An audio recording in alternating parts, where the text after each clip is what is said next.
मैं सर्वशक्तिमान प्रभु का एक बार फिर से धन्यवाद करता हूं कि जीवित परमेश्वर एक और दिन दिया कि हम सर्वशक्तिमान प्रभु के सामने आए। उसका कलाम सत्य है और कलाम कहते हैं कि जो सत्य है वो यीशु मसीह है। इसलिए उसका कलाम हमें आज़ादी देता है, उसका अनुग्रह हमें उसके साथ चलने की ताकत देता है। आइए आज के प्रतिदिन के आत्मिक मन्ना पर मनन करें।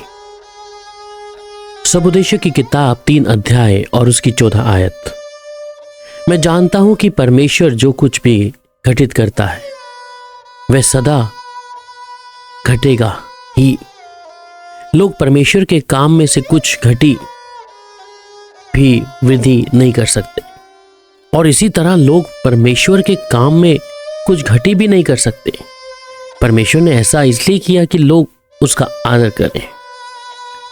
सर्वशक्तिमान परमेश्वर के कलाम को जब हम पढ़ते हैं और सबोदेश की किताब में इस प्रकार कहता है कि मैं जानता हूं कि जो कुछ परमेश्वर करता है वह सदा स्थिर रहेगा और ना तो उसमें कुछ बढ़ाया जा सकता है और ना कुछ घटाया जा सकता है।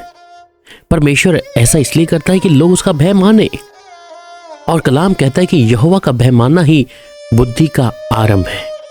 आज बहुत से लोग हैं जो परमेश्वर पर विश्वास तो रखते हैं परंतु उस पर या उसके कलाम पर भय या उस प्रभु की किसी भी आज्ञा को तोड़ने से पहले उनके मन में भय नहीं आता।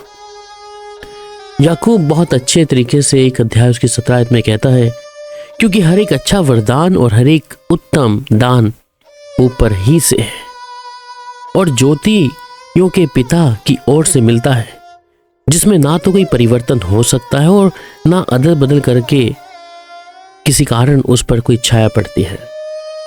सर्वशक्तिमान परमेश्वर जिस पर मैंने और आपने भरोसा रखा है वो परमेश्वर जो सर्वदा का परमेश्वर है और यहोवा की युक्ति सर्वदा स्थिर रहती है। उसने अगर हमारे जीवन में कोई योजना या युक्ति को बनाया है वो स्थिर है।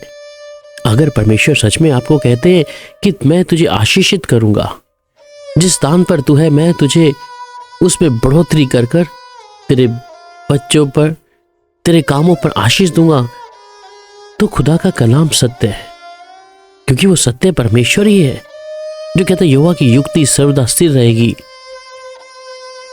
उसके मन की कल्पनाएं पीढ़ी से पीढ़ी तक बनी रहेंगी। जब आप परमेश्वर पे भरोसा रखते हैं और भरोसा ही नहीं सिर्फ भय भी, जब उसके साथ आप देखते कि यहोवा पराक्रमी परमेश्वर है, वो अद्भुत युक्ति रचने वाला पराक्रमी है।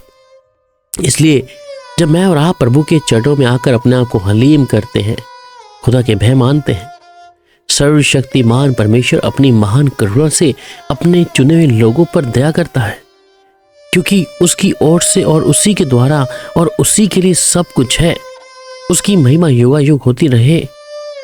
इसलिए जब वो परमेश्वर की ओर से ही सब कुछ है, क्यों ना हम उसका भय माने, हम क्यों ना उसके साथ चल सके, हम क्यों ना उसकी आज्ञा को मानते कि सर्वशक्तिमान परमेश्वर मैं तेरी आज्ञाओं को मानता हुआ तेरे निमित्त अपने मन को उठाए रखूंगा। इफिसियों 3 अध्याय 11 आयत में भी जिस प्रकार कहता है कि उस सनातन मनसा के अनुसार जो उसने हमारे प्रभु यीशु मसीह में की थी। इसलिए सर्वशक्तिमान परमेश्वर महान है, वो अद्भुत परमेश्वर है, दयावंत, अनुग्रह करने वाला पराक्रमी परमेश्वर है। इसलिए हम उस प्रभु की ठहराई हुई मनसा और होनार के ज्ञान के अनुसार उस प्रभु का धन्यवाद करें जो सच में हमसे मोहब्बत करता है। और अवश्य है कि मेरा और आपका उससे मोहब्बत करना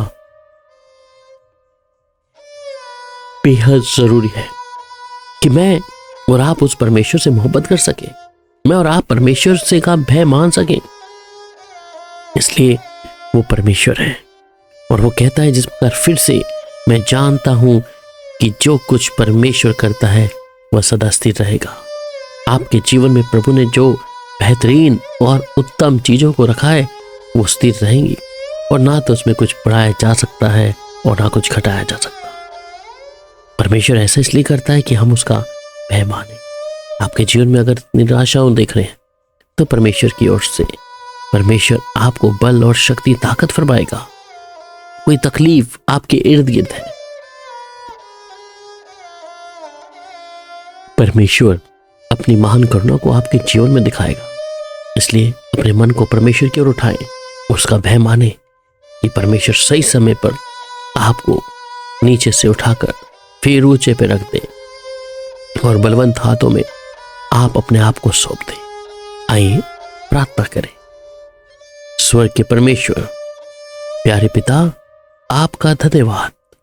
आपने मौका दिया आज सुबह के समय प्रभु, तेरे एक एक जन प्रभु अपने मन को आपकी ओर लगाते हैं, और जब कलाम कहता है इसलिए वो करता है कि लोग उसका भय माने। हम हर स्थितियों में प्रभु का भय माने,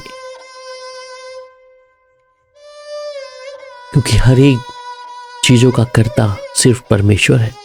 प्यारे प्रभु, इस समय कोई भी प्रिय भाई या बहन अपने जीवन में ऐसी बातों को देख रहे हैं, परंतु आज ये समय हम चाहते हैं आप उन्हें ऊपर उठाएं प्रभु, अपनी दया करुणा से घेर कर प्रभु, अद्भुत तरीके से प्रभु, कि स्वर्ग का परमेश्वर हमारी प्रार्थना को सुनता है। आज इनके अंग संग रहकर प्रभु इनकी रहनुमाई करें। आप इनके आगे चलकर हर एक ऐसे लोहे के किवाड़ों को तोड़ दे प्रभु।